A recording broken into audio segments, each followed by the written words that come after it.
Hi, guys. All right, I'm Aleeza. I work at Cowri Labs. We're the creators of Shell Protocol, and I'm here to talk to you about AMMs. I myself do not hail from the fine disciplines of finance or mathematics, and I've crafted this talk to hopefully be somewhat accessible for a general audience. So that means no math in chapter 1.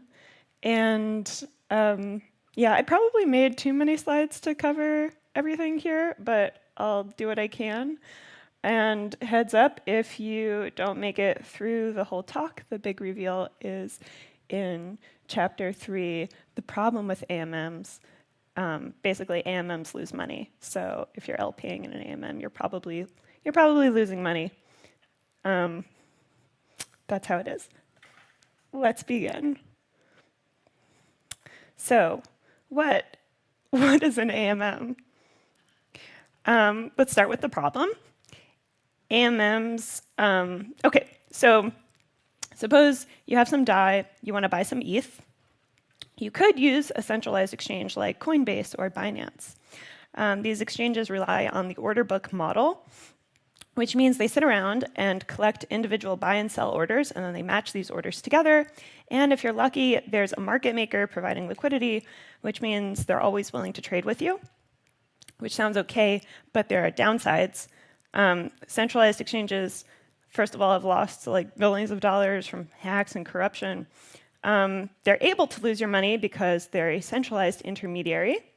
They take custody of your crypto.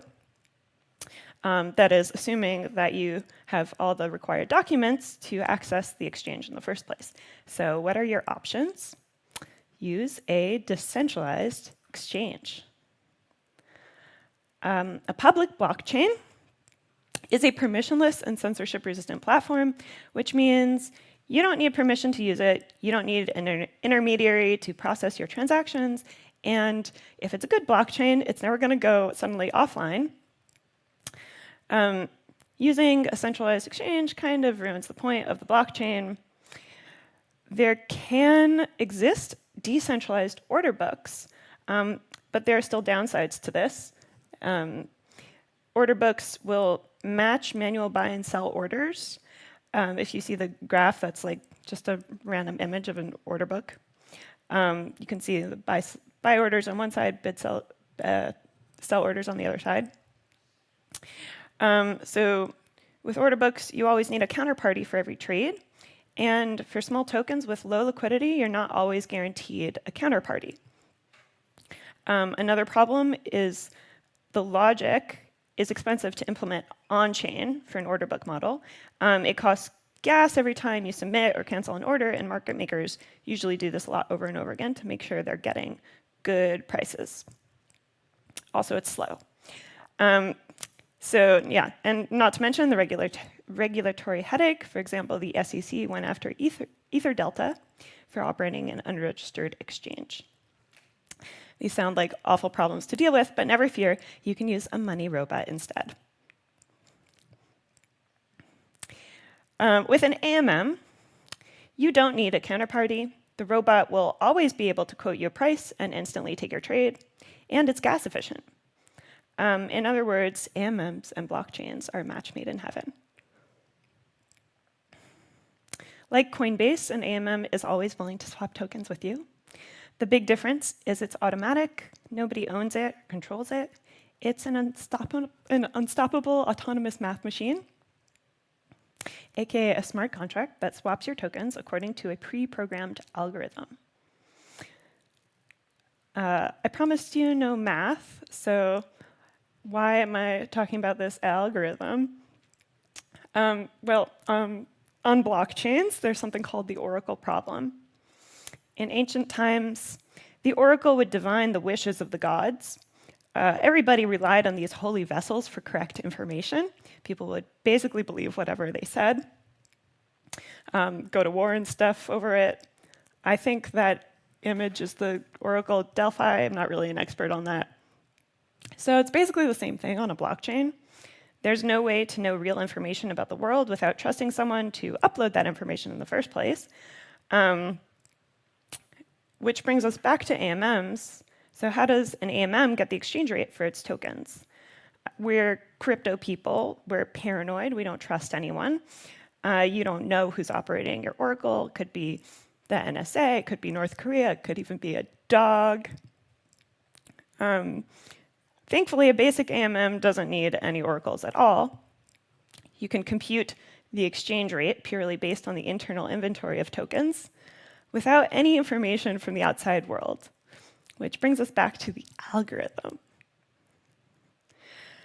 Okay, I promised you no math, but I didn't say anything about hydraulic systems. So here you have a diagram of a simple hydraulic system. Whenever you swap one token for another, you're pushing down one side of its inventory and filling up the other side automatically.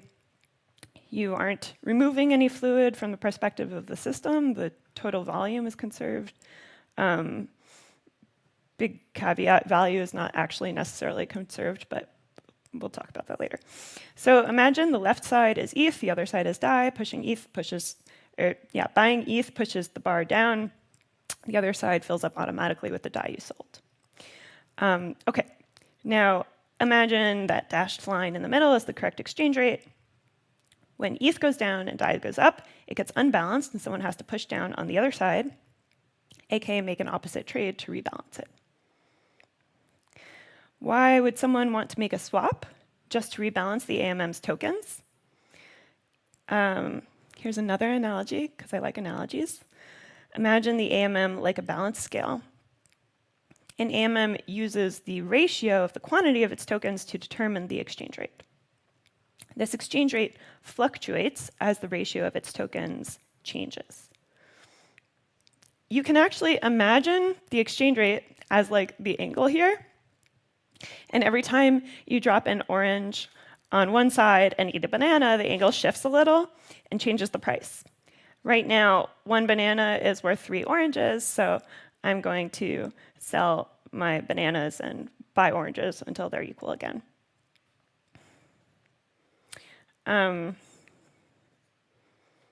I skipped a very important detail, which is that AMMs, which are unpaid robot servants, rely on liquidity providers to get their token reserves. So why would you risk putting your tokens in an autonomous robot? The traditional argument is that you'll earn fees from traders, and sometimes protocols have extra incentives on top of that. Although, as we'll see later, you're actually more likely to lose money as an LP.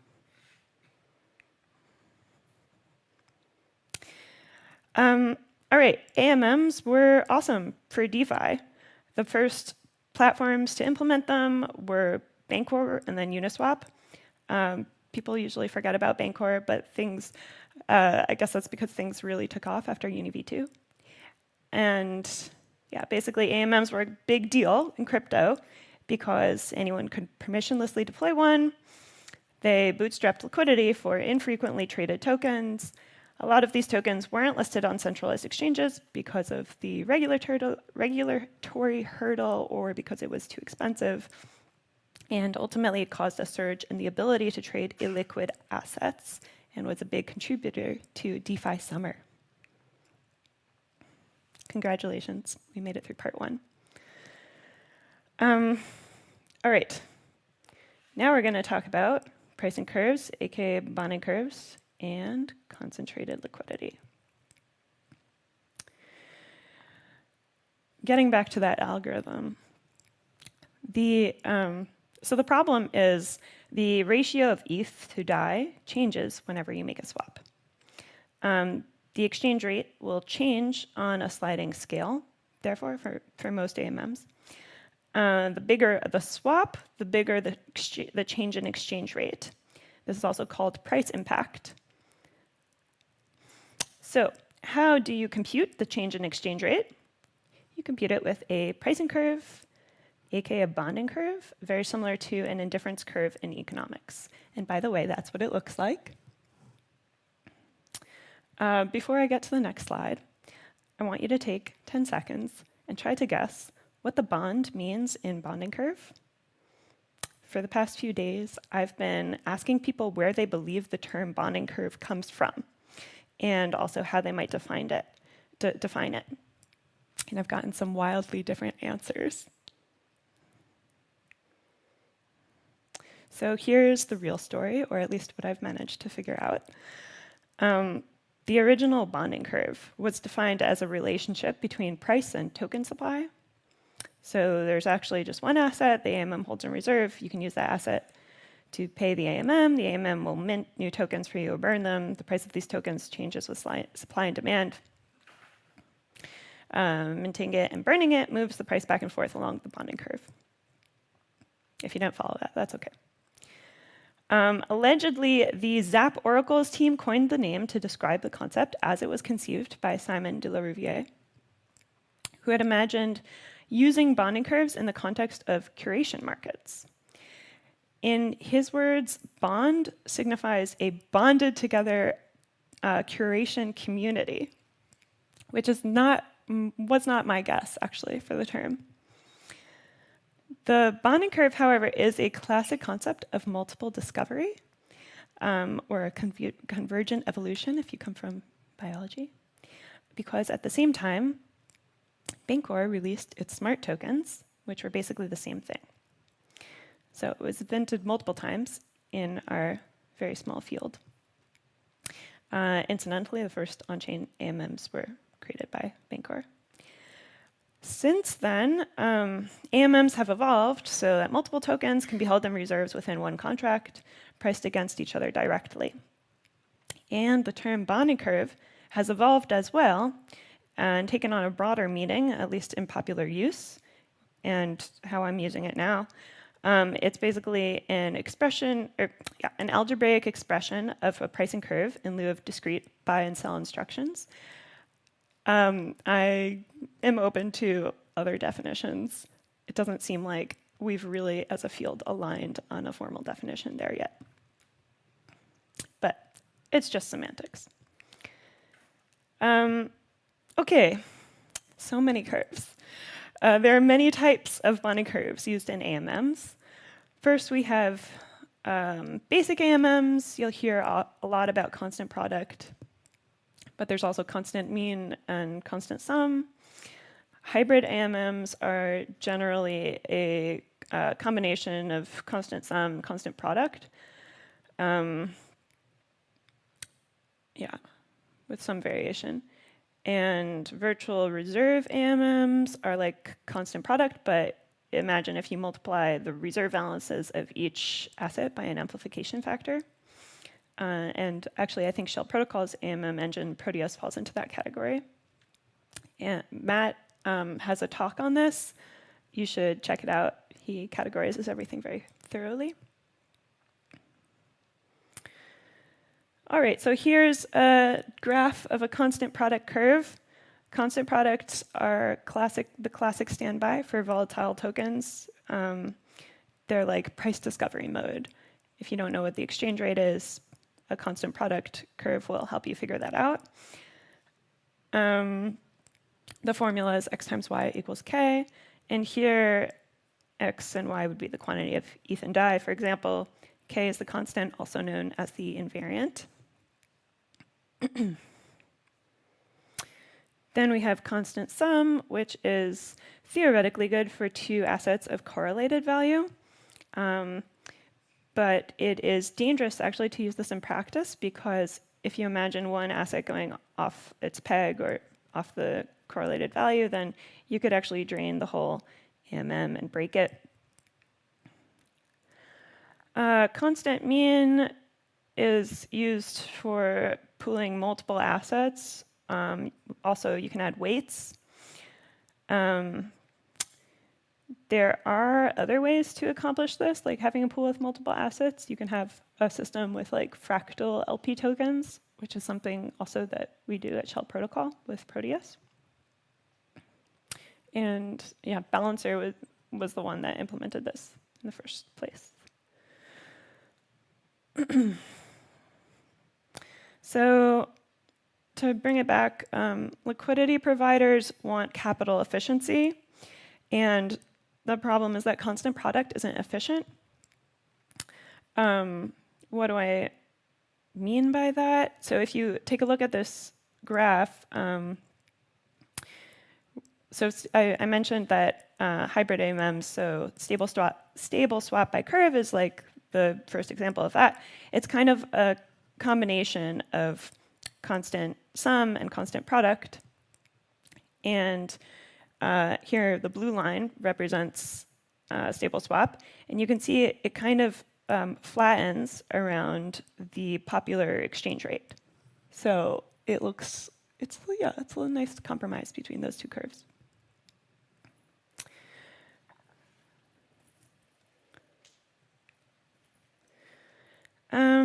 Concentrated liquidity, so we'll get a little more into this later, but it works great for stablecoins and highly correlated assets. And it's good for some active LPs. Traders do get better swap rates, but passive LPs lose money, tragically. This brings us to the most important part of this talk. I kind of like this quote from the Balancer white paper.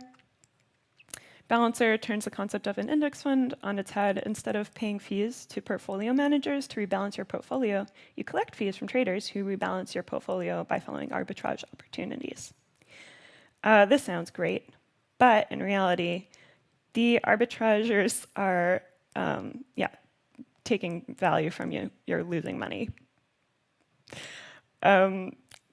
And AMMs in general are riskier for retail liquidity providers than we'd like to think.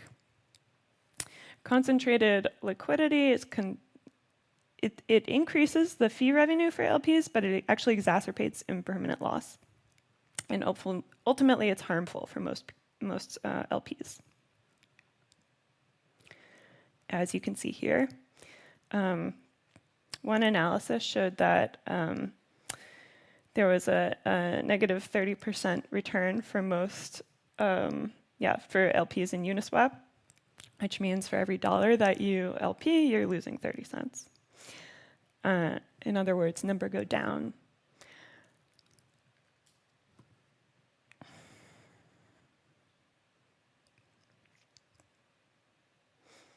Okay, so that's the big catch to LPing. You're going to lose money. Why do you lose money? In general, it's because the AMM doesn't know real-world prices. Because it lives on a blockchain, it's slower than TradFi, and basically it's always a step behind. And in other words, the AMM is always taking the worst side on every trade. And because it's using LP money, LPs are basically always buying high and selling low. How can you measure your losses? Well, there's this concept called impermanent loss. It's the opportunity cost of LPing instead of holding. And you are affected by impermanent loss whenever the token prices deviate from when you originally LP'd, or at least if the ratios of the tokens end up different from when you originally LP'd. So you might still make money from fees, but you'll just make less than if you just kept your tokens. There's another measure also, loss versus rebalancing. I won't get into that, but very good to look into. Okay, looks like I'm running out of time here, so let's rush through this, the math part. Imagine here you have LP'd into a balanced pool. There's 40 each of token X and token Y.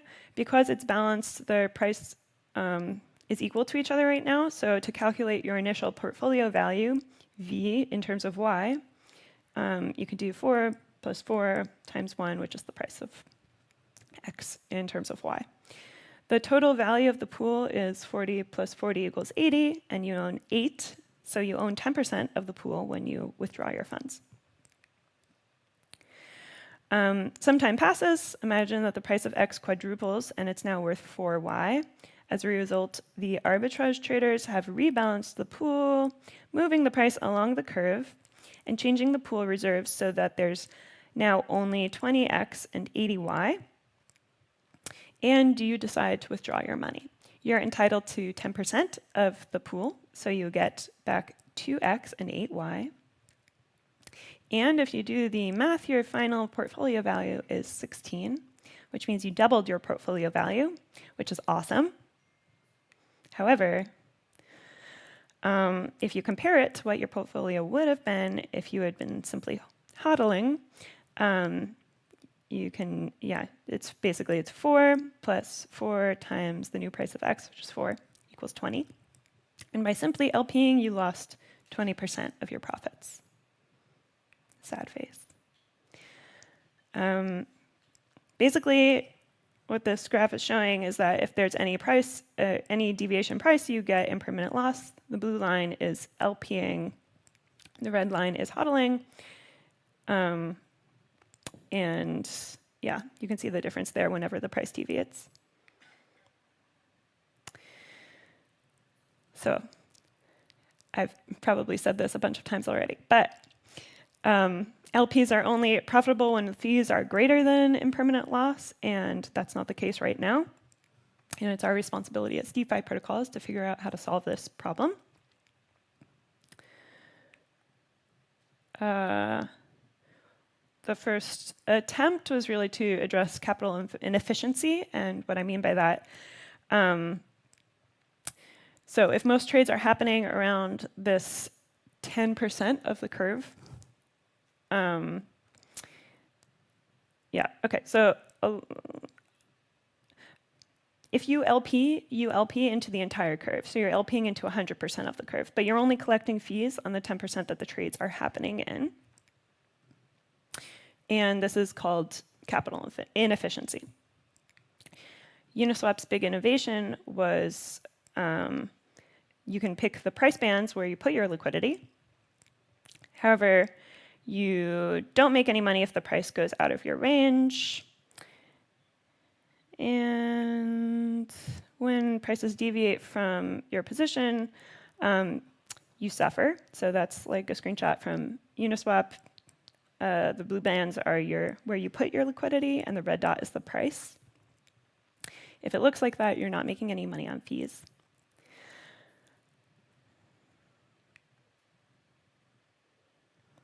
Okay.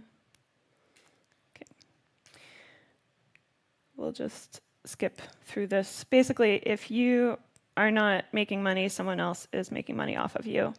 That's what that chart shows.